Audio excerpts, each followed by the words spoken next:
All right, so we've got a pretty hefty stack of articles here, all about this recent court decision on net neutrality. Yeah, a lot to unpack there. Yeah, definitely a dense topic, Yeah. but I think it'll be really interesting to kind of dig into it and see, especially what the fallout might be for businesses and just the financial side of things. I think that's what makes this case so fascinating. It really could reshape the internet as we know it, and that's going to have ripple effects on everything from how much we pay for internet to, which companies can actually thrive in this new landscape.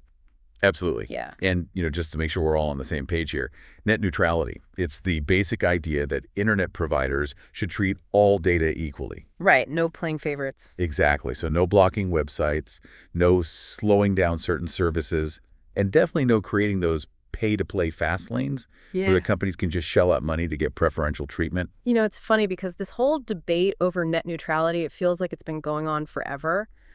Different administrations keep trying to implement these rules or roll them back, and it just creates so much uncertainty for businesses and consumers alike. Yeah, it's been a real roller coaster ride. And this latest twist with President Biden trying to restore those net neutrality rules by reclassifying broadband under Title II of the Communications Act, that's a pretty big deal. Oh, huge. It's basically trying to regulate broadband more like a public utility, kind of like electricity or water. Right, and that would give the FCC, the Federal Communications Commission, a lot more power to oversee how the internet works. Exactly. We're talking about things like making sure the networks are secure, protecting consumer data, and preventing those pay-to-play scenarios we talked about. So it's all about making sure the internet stays open and fair and accessible to everyone. Right, because the FCC was arguing that broadband has become such an essential service, especially after the pandemic when so much of our lives moved online. Think about it. Work, education, healthcare, all of that depends on having a reliable internet connection. It's true, and they were worried that without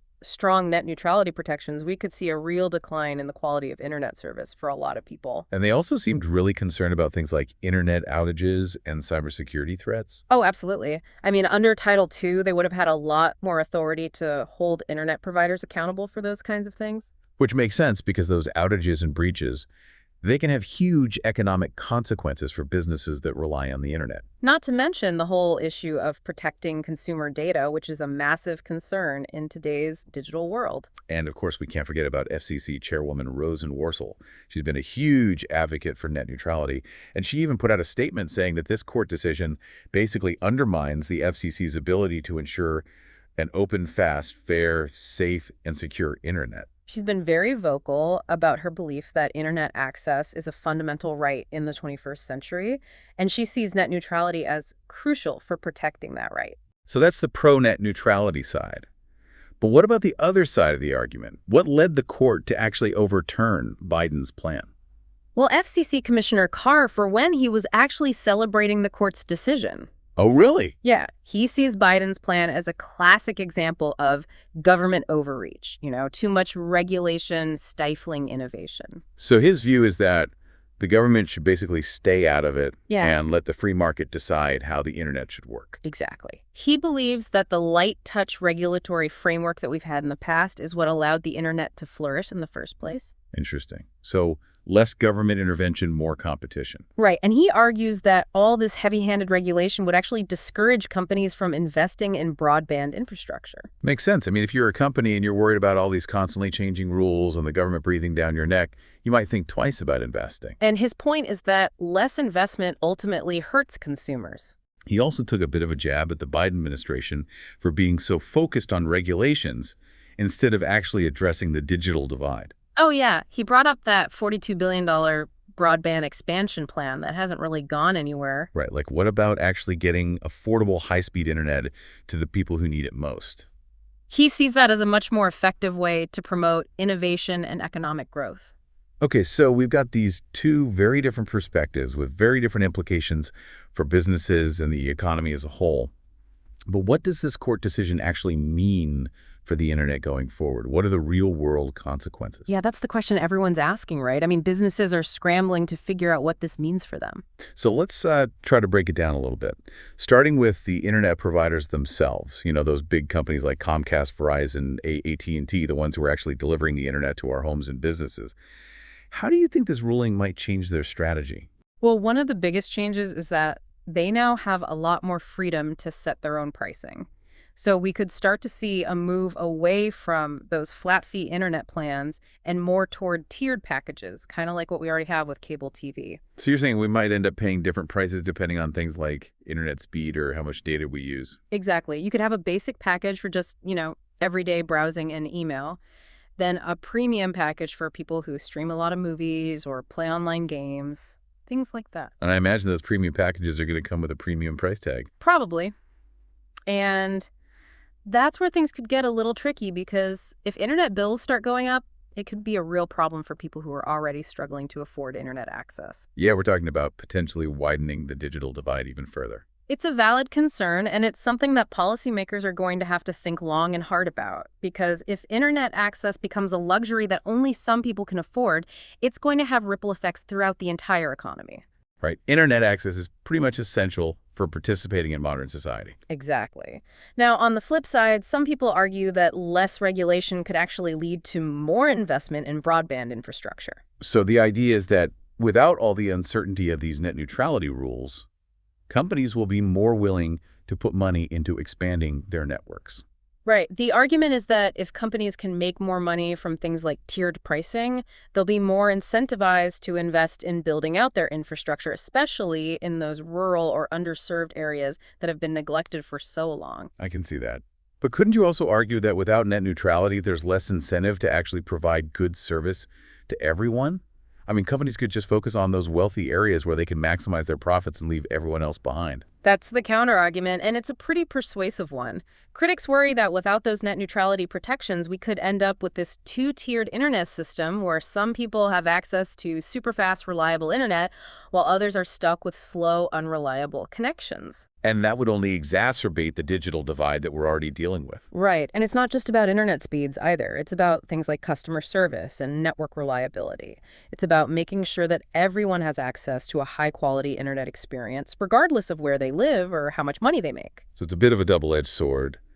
More investment maybe, but potentially at the cost of equity. Exactly. And it also raises another big question that people are grappling with. Will this court decision lead to more competition in the market, or will it actually lead to more consolidation? Because more competition is usually a good thing, Yeah. right? It means lower prices for consumers and better service overall. In theory, yes. But some analysts are worried that without net neutrality, it might actually become harder for smaller internet providers to compete with those giants like Comcast and Verizon. Because those big companies have the resources to offer all those fancy tiered packages and invest heavily in their infrastructure. Right, and the smaller companies just can't keep up, so they might get squeezed out of the market, leaving consumers with fewer choices and potentially higher prices in the long run. So it's possible that we could end up with just a handful of mega corporations controlling the internet. It's a real possibility, and it's something that regulators are going to have to watch very closely. Because if that happens, it could have a real chilling effect on innovation and competition across the entire digital economy. Okay, so we've talked about the potential impact on the internet providers themselves, but what about the companies that are actually creating the content we consume online?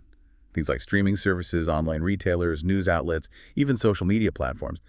How might this ruling affect them? Well, that's where things get really interesting because without net neutrality, internet providers could start playing favorites, giving preferential treatment to certain content providers over others. So are we talking about like a pay-to-play system where companies can basically buy their way into the fast lane and leave their competitors in the dust? That's the fear. Imagine a scenario where you have a big internet provider and they make a deal with, say, a streaming giant like Netflix or something, right? Okay. They agree to deliver all of Netflix's content at super fast speeds.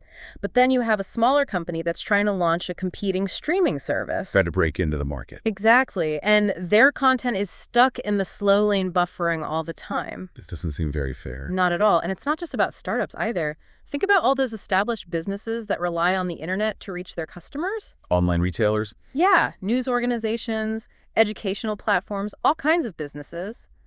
They could all be at a real disadvantage if they can't afford to pay those extra fees for faster speeds. And ultimately, it's the consumers who end up suffering, right? Exactly. We're talking about higher prices for internet service, potentially slower speeds, and just a worse online experience overall. So imagine you're trying to watch a movie online and it keeps buffering every few minutes. Or you're trying to have a video call with your family and the connection keeps dropping out. Or what if you're trying to apply for a job or do some online learning and you can't even load the pages? That's the kind of thing we could be dealing with if we're not careful. And it's not just about the inconvenience either. It's about people's livelihoods, their education, their access to healthcare. Absolutely. It's about making sure that everyone has an equal opportunity to participate in the digital economy. And there's also the issue of internet providers potentially controlling what kind of content we can access. Oh, right. I mean, they could start blocking certain websites or throttling certain types of traffic. So even if they're not outright censoring content, they could make it really difficult to access certain websites or services, Exactly. They could subtly nudge people towards certain content by making it easier and faster to access. while making other content less appealing by slowing it down. Right. It's like they're becoming the gatekeepers of the internet, deciding what we can and can't see. And that's a pretty scary thought. So it sounds like this court decision could have some pretty major consequences for just about everyone who uses the internet. Yeah, the stakes are high for businesses, for consumers, for the future of the internet itself.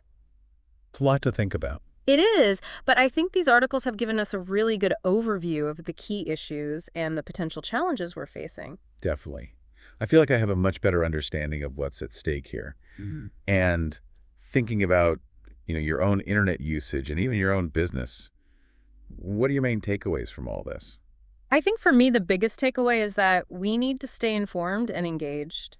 The internet has become such a vital part of our lives that we can't just sit back and let other people decide its future. Right. We need to be aware of the decisions that are being made and the potential consequences of those decisions. Exactly. And whether that means advocating for policies that promote a fair and open internet or just making informed choices about our own internet providers and services, we all have a role to play. That's a great point. It's easy to feel powerless in the face of all this. But ultimately, the future of the internet is in our hands. That's right. We have the power to shape the digital world we want to live in. Absolutely well said. So that wraps up our deep dive into this net neutrality ruling. Thanks for joining us, and be sure to stay tuned as we continue to explore the ever-changing world of technology and its impact on our lives.